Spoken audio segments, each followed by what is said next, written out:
Okay, so today we are going to revise arrays. ठीक है, arrays आपके पास किसी भी प्रोग्रामिंग लैंग्वेज में बहुत ही इंपॉर्टेंट टॉपिक होता है, राइट? सो array बेसिकली होता क्या है? How do you define an array? It is a collection of homogeneous elements under a single variable name. That is the definition of an array. If you have to define an array, आपसे पूछा जाता है कि array क्या है, तो you define it this way, that it is a collection of homogeneous elements. So homogeneous elements का मतलब क्या होता है? homogeneous elements मतलब कि आपके जो सारे elements हैं वो same data type के हैं. ठीक है?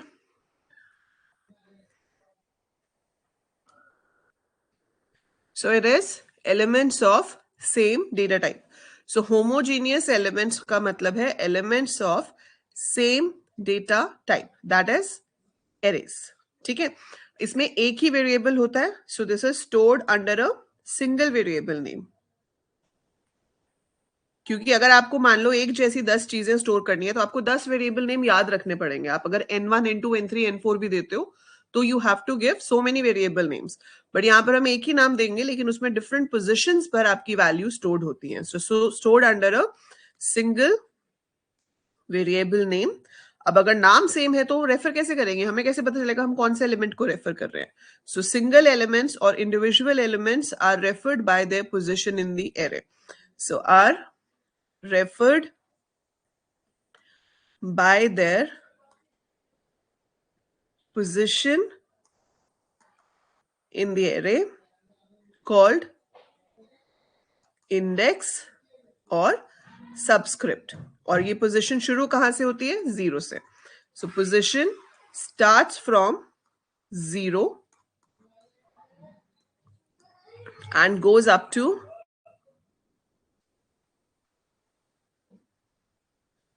maximum size -1.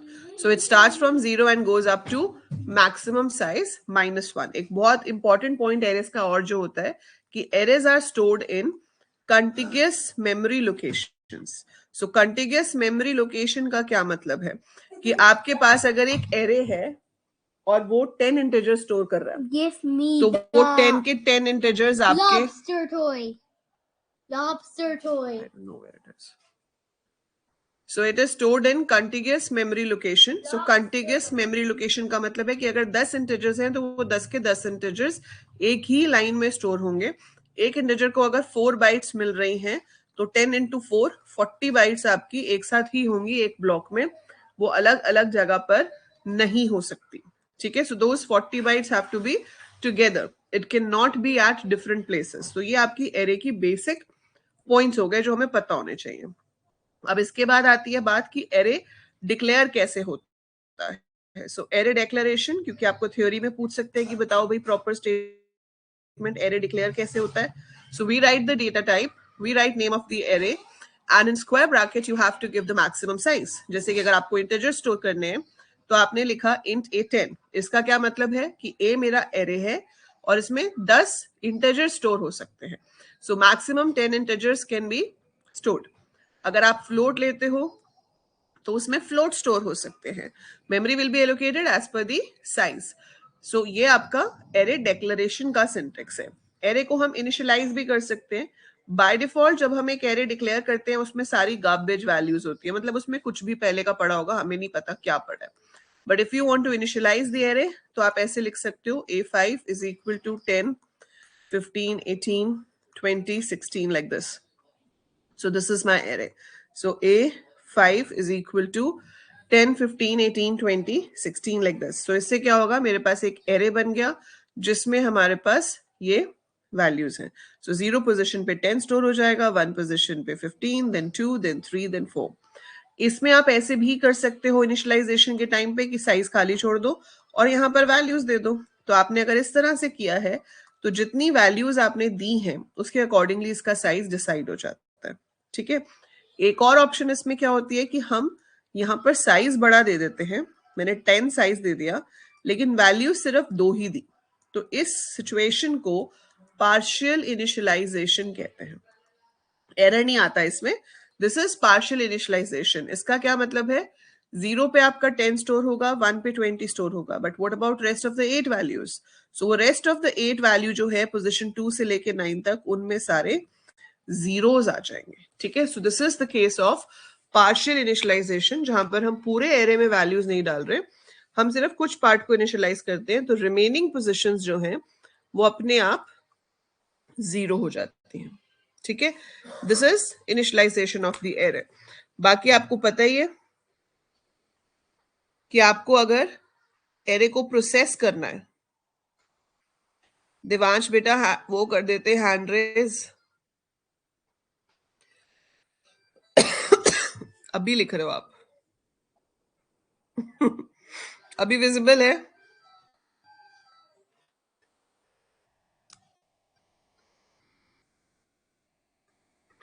ठीक है, इससे पहले मैंने आपको एरे के पॉइंट्स बताए थे कि एरे जो है वो कंटिग्यूअस होता है, होमोजीनियस होता है. ठीक है, एरे का जो नाम है वो सेम होता है, individual elements are referred by the positions. वो जो मैं बोल रही थी वही लिखा था. ठीक है, सेकेंड स्क्रीन आपकी ये है, जहां पर हमारे पास I told you the syntax of array declaration. So ये आपका एरे डेक्लेरेशन का सिंटेक्स हो गया. And this is what I told you about array initialisation, कि आप साइज देके जितनी वैल्यूज हैं उतनी भी लिख सकते हो. आप यहाँ साइज स्किप भी कर सकते हो, तो जितनी वैल्यूज आपने ली हैं उसके अकॉर्डिंगली साइज हो जाएगा. और अगर हम पार्शियल इनिशियलाइजेशन करते हैं तो जितनी वैल्यूज आपने इनिशियलाइज की हैं वो स्टोर हो जाएंगी and rest of the values will become zero. यहां तक क्लियर है सबको? एंड देन यू नो कि जब एरे को प्रोसेस करना होता है तो हम हमेशा एक लूप लगा के करते हैं. So when you have to input an array, you have to take a for loop which will go for the size of the array. Same में जब प्रिंट कराना है, तो जो भी आप काम कर रहे हो एरे के ऊपर, वो आपका एक लूप की हेल्प से हो सकता है, ताकि हम एरे को इजीली प्रोसेस कर सके. सो अगर आपके पास एक एरे है जिसमें 10 एलिमेंट्स हैं, तो I can take a loop which goes like I is equal to 0, I less than 10, I plus plus. इसमें आप स्कैन करवाओ, प्रिंट करवाओ, कंपेयर करवाओ, जो भी करवाना है वो आप कर सकते हो. ठीक है, so this will input A0, A1, A2, A3, A4, A5, A6, A7, A8, A9. That's how your for loop will work. ठीक है, सो ये हो गया. अभी हम इसके प्रोग्राम्स प्रैक्टिस करेंगे, देन ये तो आपको पता ही है. ठीक है, सो इसके अकॉर्डिंगली आप एग्जाम्पल दे सकते हो. अब ये तो था वन डायमेंशनल एरे. आपके पास 2 डायमेंशनल, 3 डायमेंशनल एरे भी हो सकते हैं, लेकिन हम सिलेबस में सिर्फ 2 ही तरह के एरे करते हैं, एक 1 डायमेंशनल और एक 2 डायमेंशनल. 2 डायमेंशनल एरेस को मैट्रिसेस भी कहा जाता है, where we give the data type, we give the name, we give the number of rows, maximum कितनी होनी चाहिए, नंबर ऑफ कॉलम्स मैक्सिमम कितने होने चाहिए. तो आप यहां पर लिख सकते हो int A35. इसका क्या मतलब है कि आपके एरे में 3 रोज 5 कॉलम्स हैं. ठीक है, तो आप कितने एलिमेंट स्टोर कर पाओगे? 15 एलिमेंट्स स्टोर कर पाओगे. और इनकी पोजीशंस क्या होंगी? पहला हो गया A00, then you have A01, A02,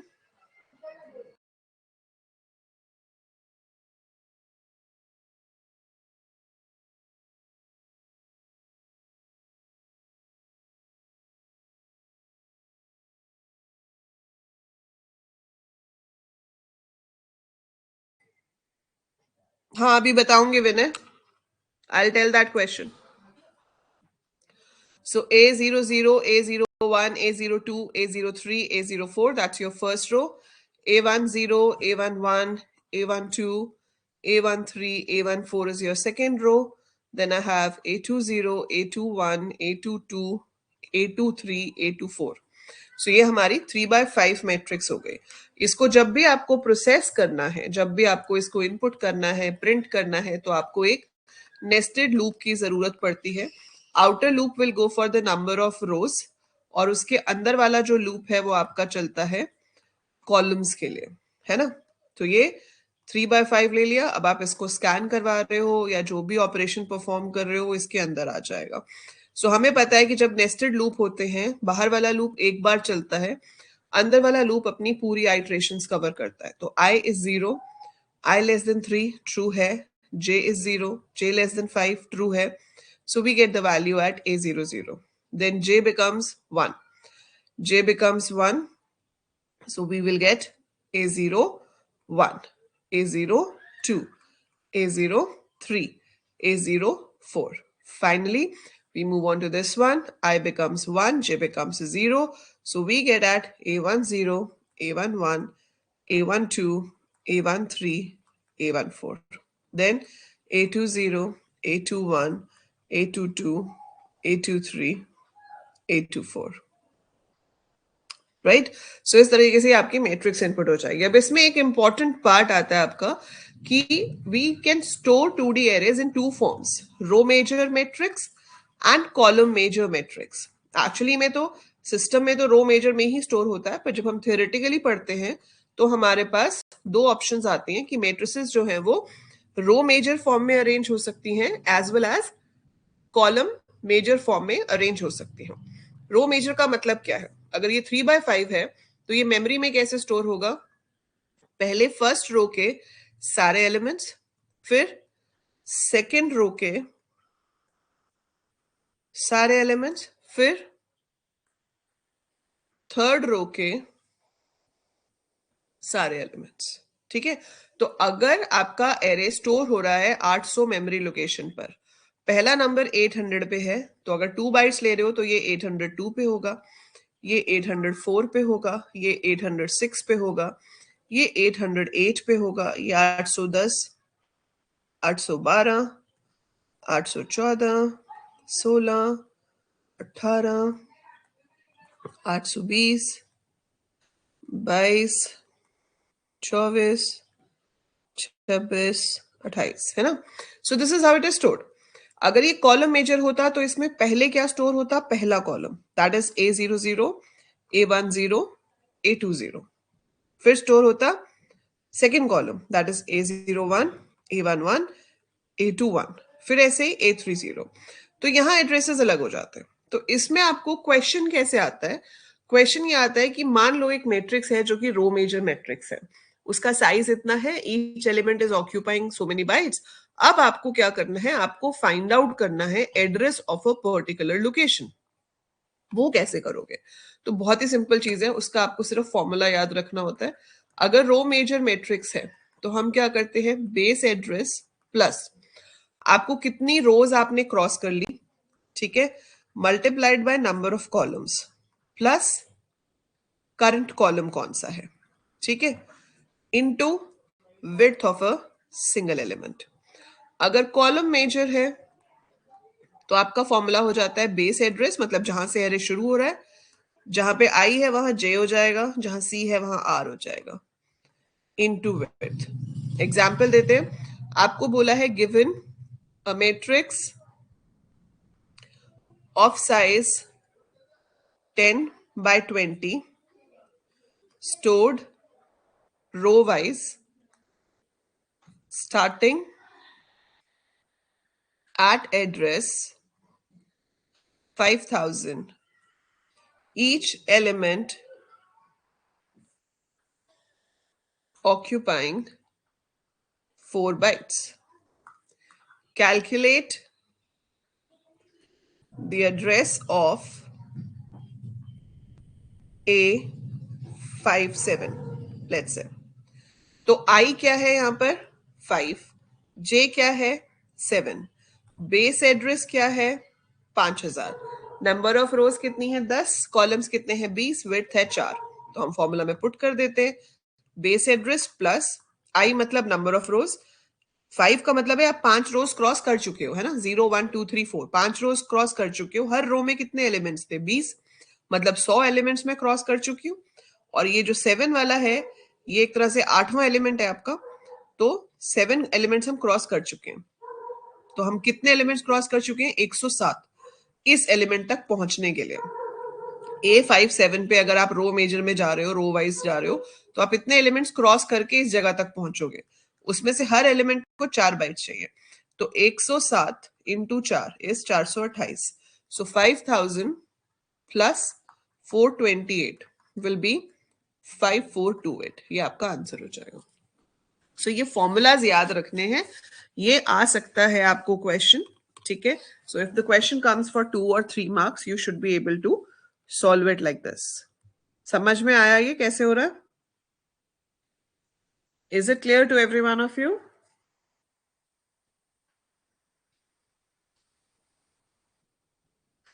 ये फॉर्मूला सबको क्लियर है?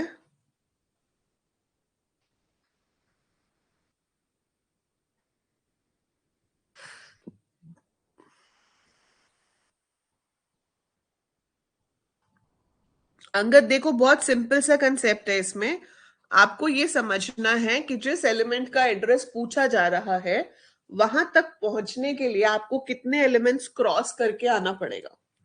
सो to reach to that location how many elements you have to cross.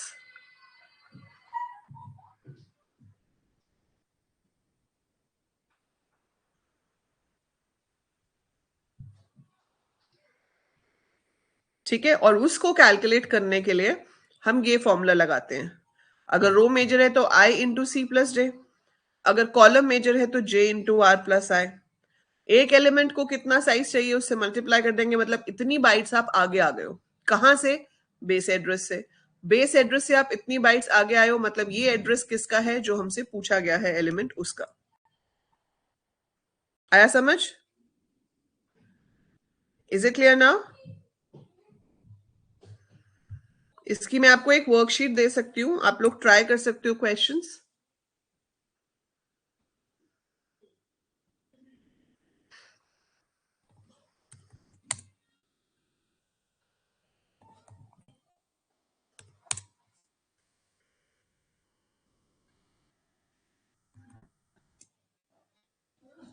ठीक है, अब इंपॉर्टेंट प्रोग्राम्स जो आपके आते हैं एरेज के ऊपर। एक तो देखो, आपने मान लो ये साइज ले लिया एरे का 10, ठीक है। फिर आपने यहाँ पर, अगर आप 10 ही लेके चल रहे हो तो 10 लेके ही चल सकते हो, या आप नंबर ऑफ एलिमेंट्स पूछना चाहते हो तो वो भी कर सकते हो। अगर आपको क्वेश्चन में 10 कहा जाता है तो 10 लेके करो। अगर कहा जाता है कि कितना भी साइज है तो बेस्ट तरीका ये वाला होता है, पॉइंटर्स वाला। उसमें आपको ये नहीं करना कि कोई और आगे चेंज करना है, उसमें सिर्फ इतना कर सकते हो कि यहाँ पे एक पॉइंटर डिक्लेयर कर दो। ठीक है, मान लो मुझे क्या करना है, टोटल और एवरेज निकालना है। पहले आपको कहा गया है कि एक एरे इनपुट कराओ and find the total and average of the elements. तो आपने यहाँ पे उसको पूछा पहले, how many numbers are there. If you are getting confuse in this तो मैं आपको एक काम करके दिखाती हूँ। पहले मैं आज आपको सिर्फ स्टैटिक से कराती हूँ, कल जब हम करेंगे तो मैं आपको डायनामिक से करा दूंगी, ताकि आप बीच में कंफ्यूज ना हो। तो ये हमने 10 साइज का ही एरे ले लिया, ठीक है। सो हाउ मेनी नंबर्स नहीं पूछते, हम 10 पे ही काम कर रहे हैं, तो ये हटा देते हैं। अब हम यहाँ पे सीधे ही नंबर्स एंटर कराना चाहते हैं, तो मैंने यहाँ पर बोला उसको एंटर 10 नंबर्स। पर वो 10 नंबर्स एक साथ तो इनपुट नहीं होंगे, वो तो लूप में इनपुट होंगे। तो आप यहाँ पर लूप लगा लोगे, that will be for i is equal to 0, i less than 10, i plus plus, and inside this आप अपना नंबर जो है वो स्कैन करा लोगे, तो number will get stored at ai। अब आपको नंबर्स भी प्रिंट कराने हैं, टोटल भी निकालना है और एवरेज भी। सो मैंने मैसेज शो किया, entered numbers are, and then I take the loop again, क्योंकि आपको जब भी एरे प्रोसेस करना है आपको लूप तो लगाना ही पड़ेगा। ठीक है, अगर आप एक एलिमेंट प्रोसेस कर रहे हो तो आप उसकी पोजीशन देके कर सकते हो डायरेक्टली, बट अगर सारे एलिमेंट प्रोसेस करने हैं so we have to take the loop. And then what I am going to do, total plus equal to ai, that's it. इससे क्या होगा, टोटल हमने इनिशियली 0 लिया था, तो जब वो a0 को प्रिंट करेगा वो a0 को टोटल के अंदर ऐड कर देगा। फिर उसी टोटल में आपका a1 ऐड हो जाएगा, फिर उसी टोटल में आपका a2 ऐड हो जाएगा, and so on up to a9। ठीक है, तो एक एक करके सारे नंबर उसमें ऐड होते जाएंगे। जब हम लूप से बाहर आएंगे तो हम उस टोटल को डिवाइड कर देंगे, किससे? 10 से, क्योंकि 10 एलिमेंट्स थे। ठीक है, रन करेंगे इसको।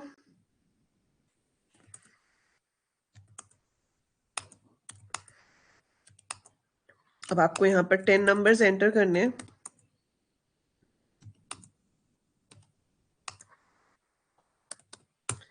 तो अब 10 नंबर्स एंटर करे आपने, उसने वो सारे नंबर्स प्रिंट करा दिए। और फिर बता दिया इसका टोटल था 179 और एवरेज आया है 17, क्योंकि 17.9 बना होगा और हमने इंटीजर डिवीजन किया है, तो इंटीजर डिवीजन में पॉइंट के बाद वाली वैल्यू नहीं आती है. ठीक है, so we have got it like this. Clear?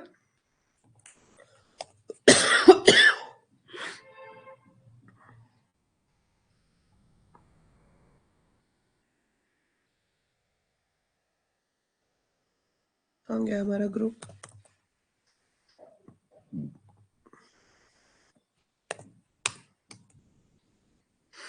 ठीक है, ये सबको क्लियर है?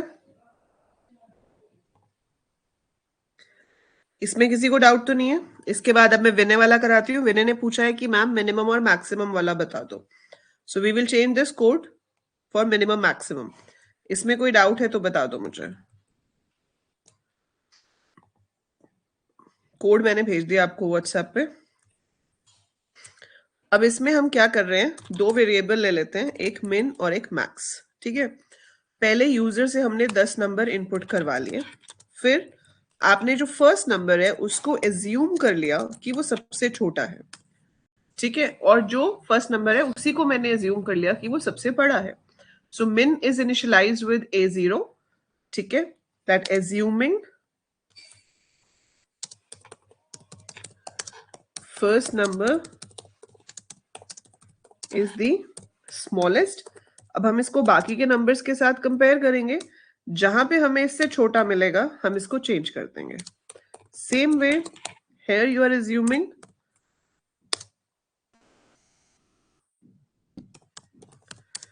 first number is the largest or the greatest number.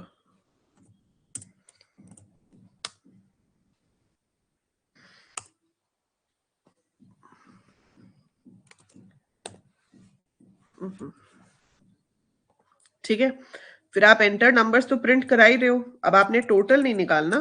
अब आपने यहाँ पे ये देखना है कि अगर AI की वैल्यू मैक्स से बड़ी है तो max should be equal to AI.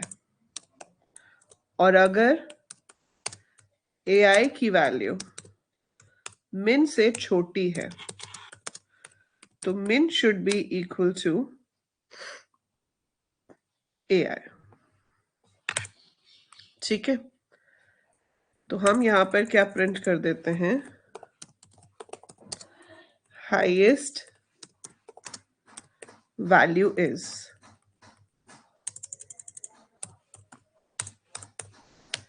I print max and then we print lowest value is min. ठीक है, इसको एग्जीक्यूट कराते हैं. So you have to enter the 10 numbers.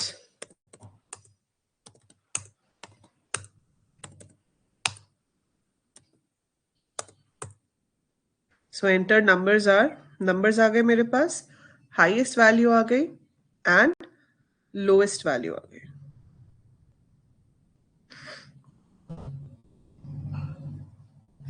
So we get the highest value and we get the lowest value.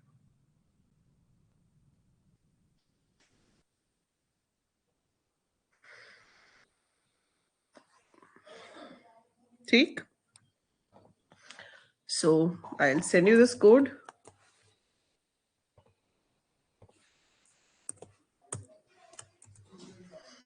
And मुझे बताओ कोई doubt है यहां तक? भाई मैसेज तो करो ना. इज इट क्लियर और एनी डाउट्स?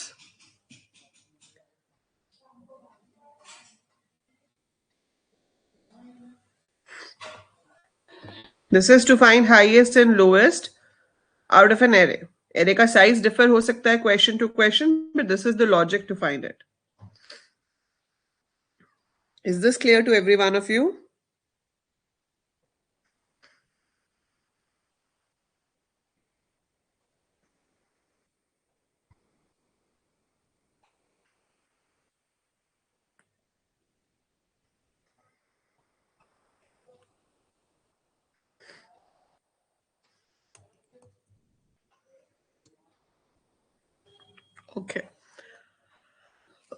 तो एरे के कोड तो बना लोगे ऐसे। ऐसे ही मैट्रिक्स का आपको कोड आ सकता है to find sum of the diagonal elements. ठीक है, ट्रांसपोज ऑफ अ मैट्रिक्स आ सकता है। तो अगर आपको transpose of a matrix calculate करने के लिए, कैलकुलेट क्या मतलब डिस्प्ले करने के लिए कहते हैं, तो आप यहां पर क्या कर सकते हो, एक बड़ा साइज ले लो मैट्रिक्स का, लेट्स से 10x10। फिर मैं यूजर से पूछ लेती हूँ how many rows and columns are there. ठीक है, और हम उसके ऊपर काम करना चाहते हैं। सो यहां पर अब आप पूछोगे पहले printf how many rows and columns are there। Input करा लेंगे R और C में।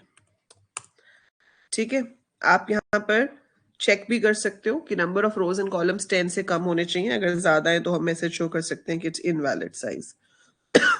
So if R is less than equal to 10 and C is less than equal to 10, तो R जो है वो आपका less than equal to 10 है, C भी आपका less than equal to 10 है। तो आप यहाँ पर उसको बोलोगे enter the matrix elements। So I'll have for I is equal to 0, I less than R, I plus plus, for J is equal to 0, J less than C, J plus plus, and I'm going to scan the 2D array। ये आपका array scan हो गया। ठीक है, फिर आपने इसी array को प्रिंट कराना है। तो आपने उसको बोला entered matrix is, again you have to use the nested loop। so I is equal to 0, I less than R, I plus plus, for J is equal to 0, J less than C, J plus plus,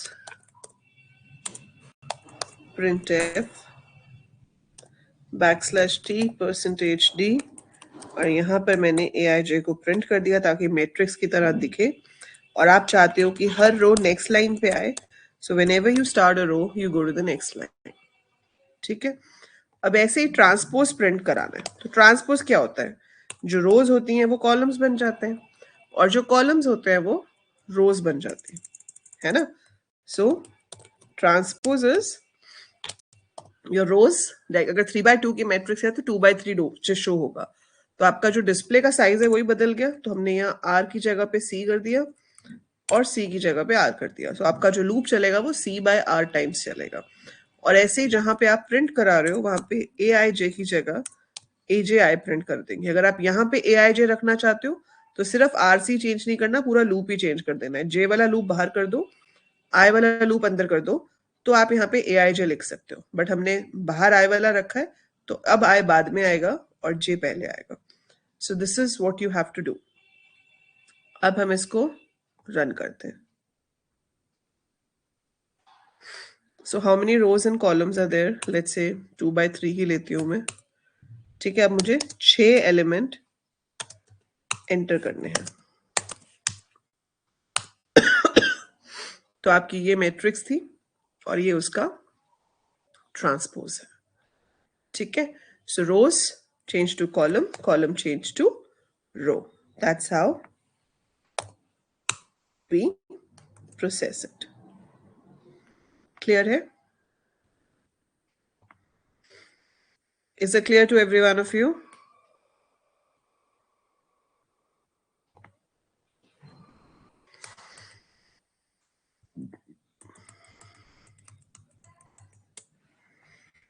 programme to multiply and store the result in third matrix. ये आपका matrices का सबसे लंबा programme होता है। ठीक है, अगर आपको दो मैट्रिसेस को मल्टीप्लाई करना है तो सबसे पहले तो आपको ये समझना होता है कि अगर हम एडिशन सब्ट्रैक्शन वगैरह कर रहे होते हैं मैट्रिसेस पे तो वो इजी है। उसमें क्या होता है, करस्पॉन्डिंग एलिमेंट्स ऐड होते हैं, है ना। आपने ये अपने ब्रिज कोर्स में भी पढ़ा होगा, अगर आपके पास 12th में मैथ्स नहीं भी था कि दो मेट्रिसेस ऐड या सब्ट्रैक्ट कब होती हैं? We can add or subtract two matrices when the size is same, है ना? तो आप इसमें अगर Cij निकालते हो, so that will be Aij plus Bij. मतलब C00 कैसे आएगा? A00 plus B00. C01 कैसे आएगा? A01 plus B01. तो सिंपल है, Ij वाला लूप लगाएंगे, अंदर लिख देंगे Cij is equal to Aij plus Bij. काम खत्म, है ना? That is there in addition and subtraction, but multiplication is not done like this. So multiplication का पहला रूल ही ये होता है कि जो मेट्रिसेस है उनका साइज सेम नहीं होता. ठीक है, आपकी ये मैट्रिक्स है 3/2 साइज की. आपके पास एक और मैट्रिक्स है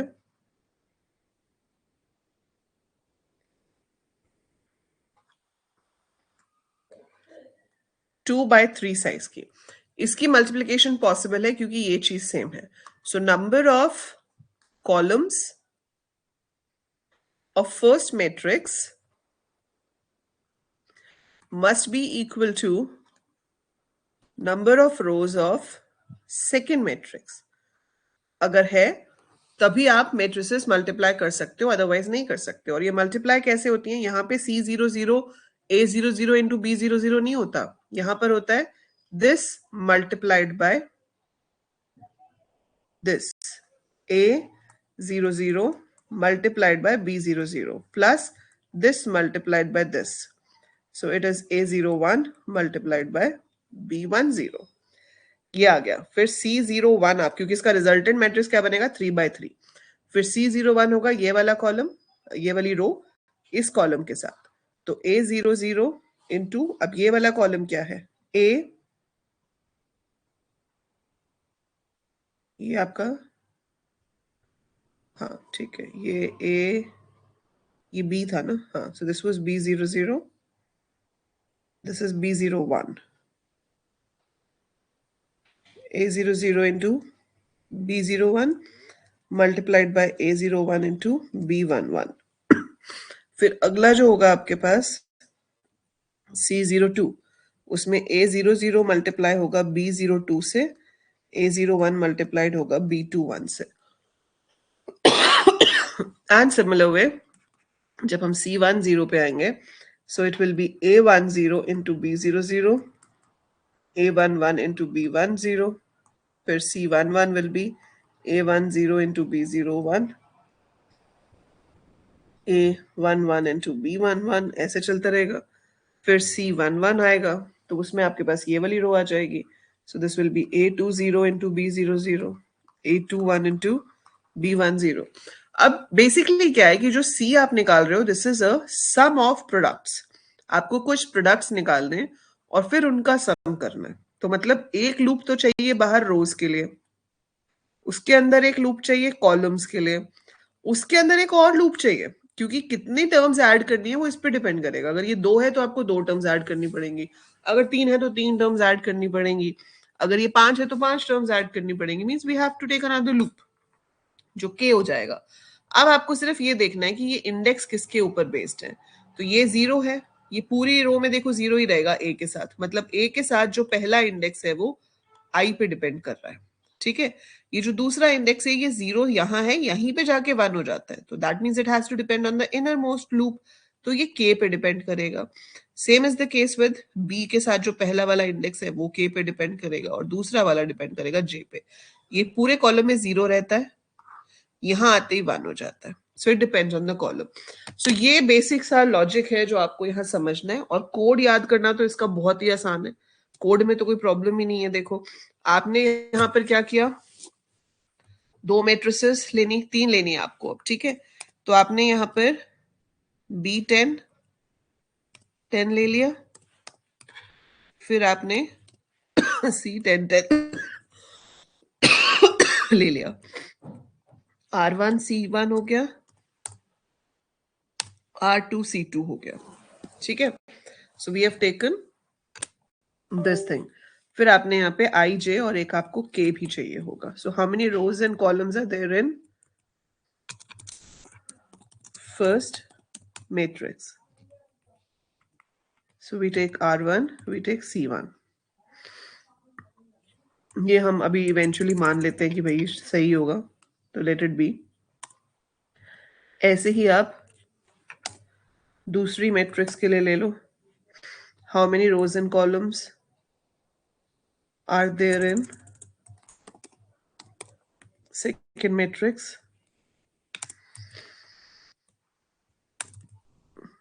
R2 C2, if C1 is equal to R2। अगर ये चीज सेम नहीं है मतलब हम नहीं कर सकते। So if C1 is not equal to R2, so we should print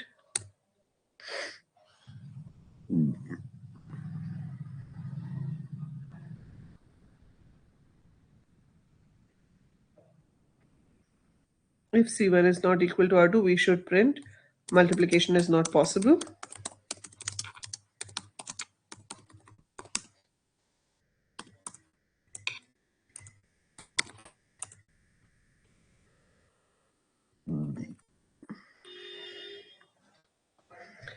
अब इसके बाद पॉसिबल है तो हम इनपुट करवाएंगे। सो enter the first matrix elements. Loop will go for this time and you will input it in A. Then I need the same code for B.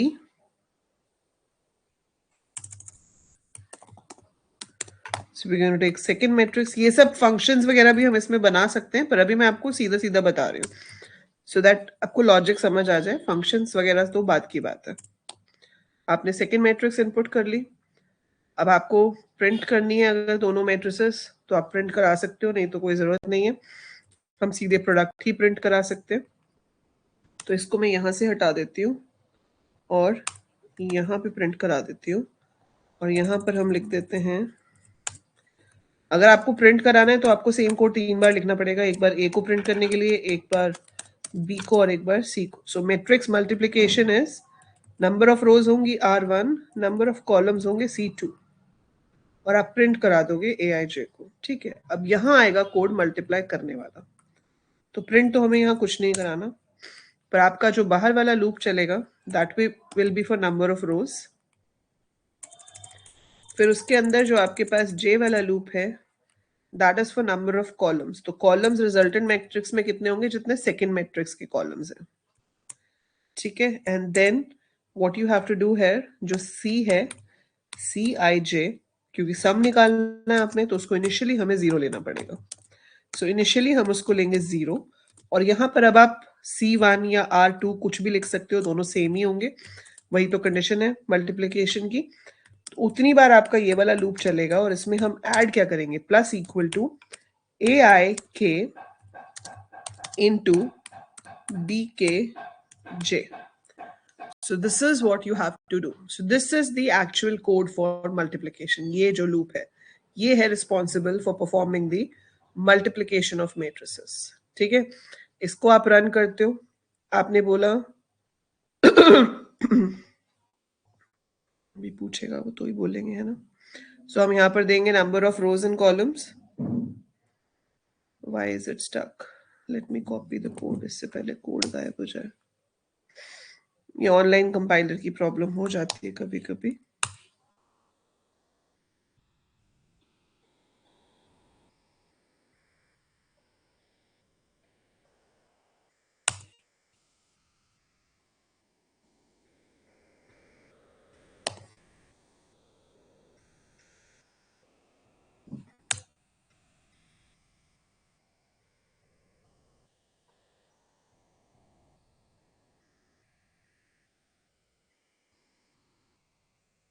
तब तक आप कोड देखो।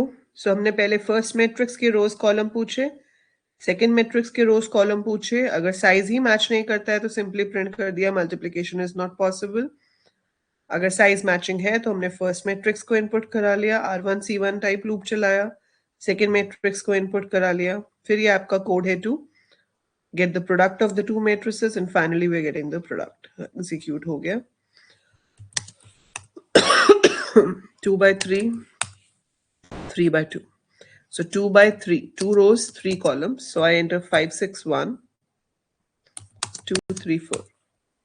अब आपको 3 by 2, 3 rows, 2 columns.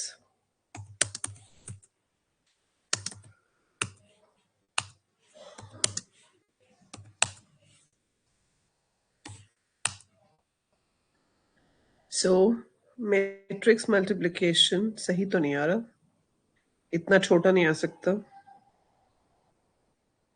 क्यों नहीं सही आ रहा? C ij is 0, I is going I0, I less than R1, J is going J0, J less than C2,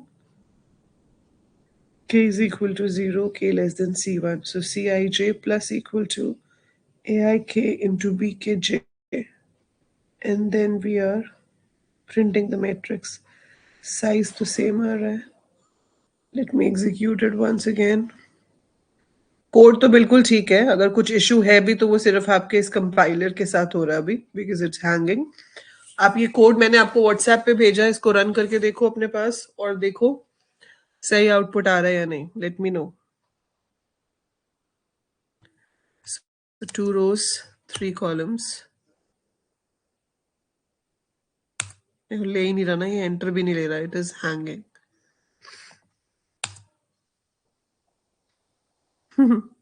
दूसरा लिया ही नहीं. हाँ, मल्टीप्लिकेशन नॉट पॉसिबल. तो ये इनपुट स्किप कर रहा है.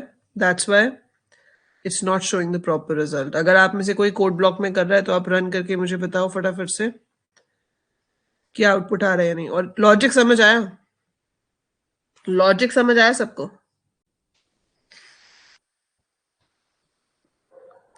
कोई ऐसा तो नहीं है जिसको लॉजिक ही ना समझ आया हो कि मैम करना कैसे?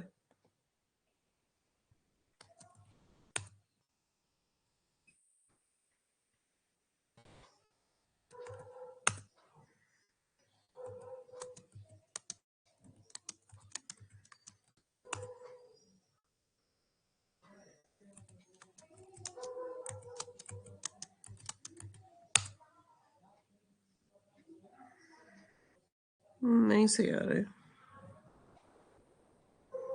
इधर ए को इनपुट किया है, इधर बी को इनपुट किया है.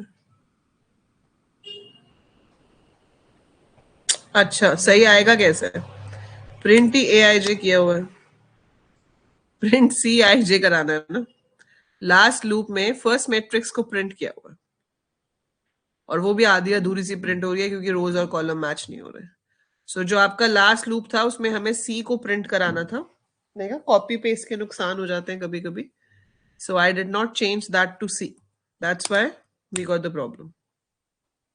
सो प्रॉब्लम सिर्फ इतनी थी, आखिरी लूप में सी प्रिंट होगा और गलती से आपका ए प्रिंट हो रहा था. सो दिस इज योर प्रोडक्ट. ठीक है जी. जो मैंने व्हाट्सएप पे कोड भेजा है उसमें अपना लास्ट क्वेश्चन में ए को सी कर लेना. लास्ट वाले में. Very good Angad, very good. Angad ने सही पकड़ लिया. सही पकड़े हैं Angad. So now practice these questions. आप एरेज और मेट्रिसेस के और क्वेश्चंस प्रैक्टिस करना आज. कल हम आगे इसमें फर्दर रिविजन करेंगे. ठीक है. That how can you relate functions and pointers with arrays. So how functions and pointers are related to arrays, we will be doing that tomorrow.